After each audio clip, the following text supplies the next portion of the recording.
General Mulric held the strait at Lionspire as a general in the Agathian army. No foreign invader ever passed this point by sea under his leadership. Now it is held by a foreign force, and today we are taking it back. Capture Lionspire in the name of the king!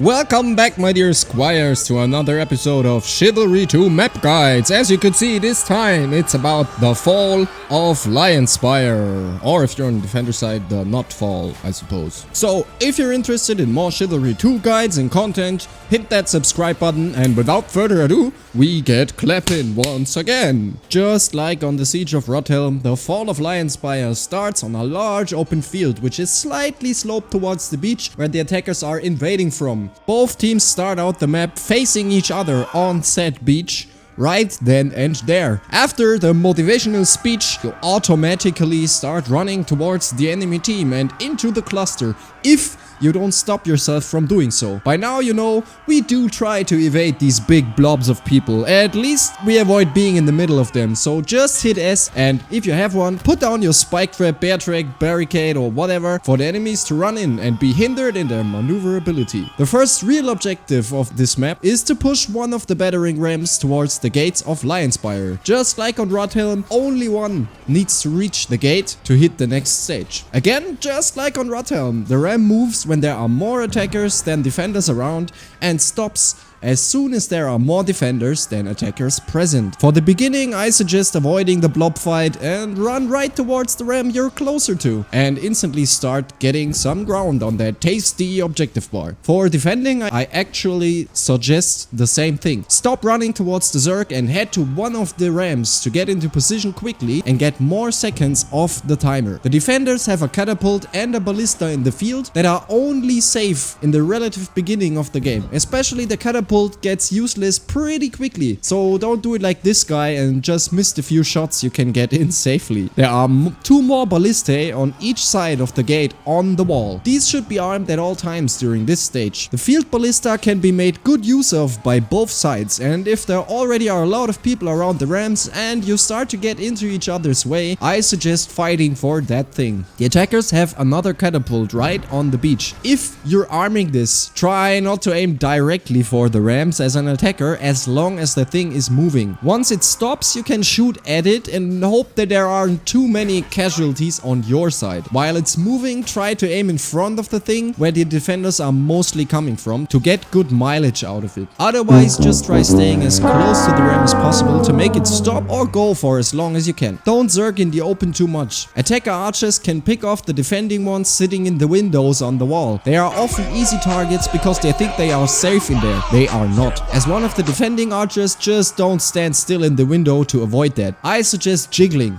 which is a term used in tactical FPS games for peeking a corner with as little of your hitbox showing as possible. Draw your bow out of sight, step into the window, shoot it, and get back to safety to draw a new arrow. Rinse and repeat. Once one of the rams reaches the gate, the next stage starts, which is destroy the gate. The ram will once again be operated if there are more attackers than defenders around it, and make some progress on the bar just by doing that. You can also hit the gate with your own attacks to speed up the process. It's best to use heavy overheads because they deal the most damage and are safe to execute with your friendlies around. Try to get into this spot right in front of the ram to be relatively safe from stuff people on top throw down on you. Stay aware of enemies coming in and hitting you from behind though. As a defender, don't cuddle above the gate with a lot of people. Just 2 or 3 should be enough to throw stuff down there, since in my opinion, that isn't too effective at all. If you get the chance, put down your barricades and stuff around the ram to hinder the attackers in their ability to hit it and stall for as long as you can. The attackers can raise ladders to get up on the walls and get these defenders off. Get some people up there, and if there aren't, do it yourself to spread out the defenders' forces and stop them from getting the upper hand around the ram. I've actually never seen a round end on one of these first 2 stages. If you manage to do that, please send me footage of it. I really want to see this. This is very hard to defend, but every second of the timer counts. Once the gate is breached, the wall will be 2 by a shot from the ships along the beach, so there are multiple ways to get into the town. The place behind the door is another pretty much open field with one defending ballista in the middle of it. This ballista can fire all the way onto the next objective, so the attackers should take control and make use of it as early as they can. You can prepare the ways towards the town square with your spikes and stuff before attackers get in, and try to keep them away from the next objective, the aforementioned town square. The city of Lionspire is not as spread out as Rotham. There are nonetheless multiple ways and alleys to reach the town square. You can see an overview of the city map right now. Progress on the objective can only be made once there are more attackers in the circle around the horse statue than defenders. For the defenders, this means barricade that thing up and keep people out of it, but stay close to it nonetheless. I suggest staying away from the front of the horse as much as you can, since the ballista can easily get you there once the red boys get a hold of it. Attacker archers can stay way back here and get good long distance shot in. Defender archers should get a high spot and try to spike it up to not get attacked without the chance to react. This can be a game-ending objective already if the attackers decide to zerg around in the alleyways and constantly leave the circle when fighting around the town square. So get in the circle and stay in there as much as you can. If the town square is going to be lost, and you can see that, you can try to barricade, trap and spike up the bridge in front of the final keep, which is our next objective. The attackers have to destroy the banners on top of the gateway to the keep and make their way into it at last. This is the hardest stage for the attacking team in my opinion. The bridge is a very good choke point for spikes, traps, firebombs, healing banners, etc, and they make really good work here. There are a lot of throwables around, and defending archers can once again get the high ground in multiple ways. Try to stay in line with your defending allies and make the attackers pay every inch of the bridge with their blood. Remember to use overheads and stabs in the crowd once again. You can try and get some nasty jumping specials or overheads in from the ramp and get behind the enemy team by jumping off it. Some people should get onto the wall to make the ladders hard to use for the attacking team once they start reaching the gateway. Don't trust your archers to do this. Most of the time they are not aware of their immediate surroundings and let people up there before trying to fight them. The banners are super easy to destroy once someone reaches them. There should always be some defenders around them once the attackers can in any way, shape or form access them. As an attacker, try to avoid the ladders or check if there is someone up there before going up yourself. There should only be one person on each ladder at a time to not lock multiple people onto it at once. The right side of the gate will be breached by a cannon shot at some point in time. I don't yet know when this exactly happens though. Please tell me in the comments if you could find out what causes it. If you get onto the wall as an attacker, your first goal should always be the banners. They are very easy to destroy. If there's someone defending the wall, try to counter them with a heavy attack and guide your weapon swing towards the banner to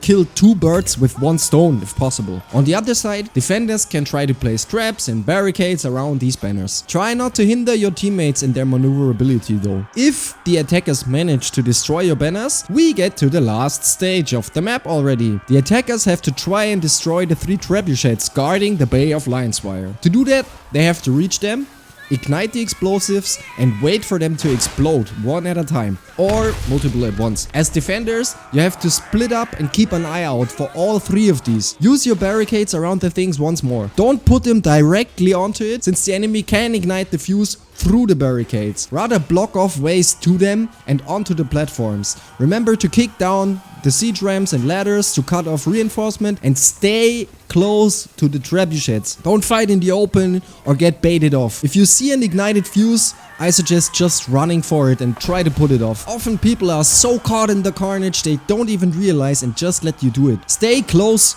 to the trebuchet. As an attacker, it's nearly the same. If you see people fighting around the thing, don't try to get caught in the zerg. Wait for an opening and run for it. Ignite the fuse and then stay alert around it. It's best to not turn your back to the thing, since switching it off does not take long for a defending player. Stay alive and hit the people trying to run for the thing. Just try to stay alive. People will often switch to other targets if you keep blocking and evading their strikes. Do not let anyone reach the ignited fuse, and best try to stand in between between you and the oncoming blue boys. I also suggest sticking to your teammates and going for the catapult the most of your allies are around as an attacker. Since the attackers have to split their attention to 3 things at once, they can be easily overwhelmed by numbers alone. Once all 3 trebuchets are destroyed, Lionspire Bay has fallen, and the only thing left to do for you is to sub to the channel for more awesome Chivalry 2 content. I hope I could help you a bit in your matches on this awesome Chivalry 2 map, and as always,